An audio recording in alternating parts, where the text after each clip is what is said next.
अस्सलामुअलैकुम प्यारे दोस्तों। मैं हाजिर हूँ एक नई और मुनफिद स्टोरी के साथ। तो क्या आप तैयार हैं कहानी के लिए? तो इससे पहले हम कहानी को शुरू करें, अगर आप चैनल पर नए आए हैं तो इसको लाइक कीजिए, अपने दोस्तों से शेयर भी कीजिए और इसको ज़्यादा से ज़्यादा सब्सक्राइब भी कीजिए। तो अब आपको ज़्यादा बोर नहीं करते, आइए देखते हैं स्टोरी वीडियो।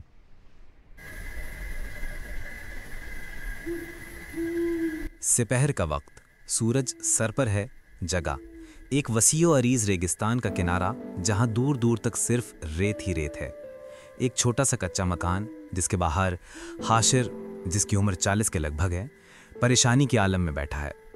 उसकी बीवी हाजरा 30 साला, समझदार और साबिर, अंदर से एक प्याला पानी लाती है।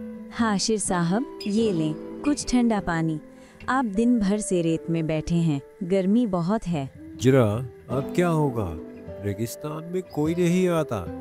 हमारा गुजर बसर सिर्फ इस गाय के दूध और ऊंट की माल बर्दारी पर था, मगर अब तो 3 दिन हो गए। ऊंट को बहुत तेज बुखार है और गाय ने भी दूध कम कर दिया है।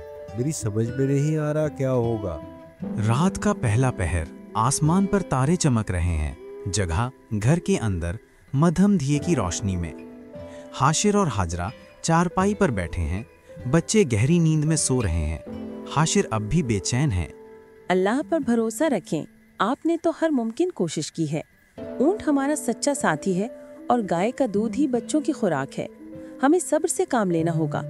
आज मैंने आखिरी चंद खजूरें निकाल कर रखी हैं। ओहो, खजूरें कब तक चलेगी? जब से हमने शहराई रास्ता छोड़कर यहाँ अपना घर बनाया है, मैं परेशान हूँ। काश मैंने अपनी जमीन न बेची होती और इस वीराने में तुम सबको लेकर न आया होता। हाशिर साहब, परेशान होने से काम नहीं चलेगा। हमारे पास जो कुछ है, हमें उसकी कद्र करनी चाहिए। ऊंट को 2 दिन से बुखार है, इसलिए वो सुस्त है। उसकी खुराक में क्यों ना वो खास जड़ी बूटियां शामिल करें जो आपने 1 हफ्ता पहले रेत के टीले के पीछे से लाए थे। अच्छा, वो जड़ी बूटियाँ। वो मैंने सोचा कि उनका कोई फायदा नहीं होगा, वो आम सी लग रही थी। मगर तुमने ठीक कहा है, हमें हर चीज आजमाने की जरूरत है। अब समझ नहीं आ रहा कि इस गाय का क्या करूं। गाय भी कमजोर हो गई है, इसको प्यार की जरूरत है। आप सुबह से शाम तक काम करते हैं, शायद गाय को वक्त नहीं दे पाते। इससे बात करें, इसके सर पर हाथ फेरें। जानवर भी मोहब्बत समझते हैं। कमाल करती हो हाजरा, जानवरों से बात। लेकिन तुम्हारी बातों में वजन है और सच्चाई भी है। शायद मैं अपने ही वसाइल को नजरअंदाज कर रहा हूँ। कल मैं सुबह होते ही जड़ी बूटियां लाता हूँ और गाय को भी प्यार से देखता हूँ, शायद वो ठीक हो जाए। अगले दिन की सुबह, फजर का वक्त। जगह घर के बाहर और जानवरों का बाड़ा। हाशिर नए अज़्म के साथ उठता है। वो सबसे पहले ऊंट के पास जाता है और उसे प्यार से पुकारता है। ले मेरे प्यारे ऊँट, ये जड़ी बूटियां खा। मेरे दोस्त, तुम्हें जल्दी ही ठीक होना है। मैं तुम्हारी ताकत और भरोसे पर खड़ा हूँ। और ये है, अरे मेरी प्यारी गाय, तुम्हारा दूध मेरे बच्चों की जिंदगी है। मुझे माफ करना, मैं तुम्हें वक्त नहीं दे पाया। अब तू भी जल्दी से ठीक हो जा। हाशिर साहब, हमारा टूटा हुआ दिल दोबारा जुड़ गया है। अल्लाह ने हमारी पुकार सुन ली है। शाम का वक्त, सूरज गुरूब हो रहा है। जगह रेगिस्तान का रास्ता। हाशिर के घर के करीब एक अजनबी ताजर जो रेत में रास्ता भटक गया था, हाशिर के डेरे तक पहुंचता है। हाशिर और हाजरा इसका इस्तकबाल करते हैं। मेरा सारा सामान रेगिस्तान में रह गया है। मेरे ऊंट थक कर बैठ गए हैं। आपकी ऊंट और गाय कितनी सेहतमंद लग रहे हैं।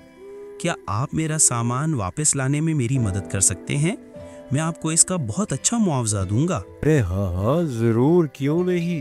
मेरा ऊंट और गाय अब बिल्कुल ठीक हैं और आपकी मदद करने के लिए तैयार हैं। बताइए कहाँ जाना है। अगले दिन हाशिर अपने ऊंट पर सवार होकर ताजर के साथ जाता है और उसका सारा सामान वापस ले आता है। ताजिर खुश होकर हाशिर को इतने पैसे देता है कि वो ना सिर्फ अपने बच्चों के लिए खुराक खरीद सकता है, बल्कि अपने कारोबार को भी बेहतर बना सकता है। हाशिर अपनी बीवी हाजरा का शुक्रिया अदा करता है, जिसने उसे सिखाया कि किसी भी मुश्किल में अपने वसाइल की कद्र करनी चाहिए और मायूस होने के बजाय उन पर मेहनत करनी चाहिए। मॉरल ऑफ द स्टोरी: अपने वसाइल को कभी कम न समझो और मुश्किल वक्त में मायूसी के बजाय सब्र, मेहनत और मौजूदा वसाइल पर भरोसा रखो। मुश्किलात में छुपे हुए मौके हमेशा मेहनत और लगन से काम करने वालों को ही नजर आते हैं।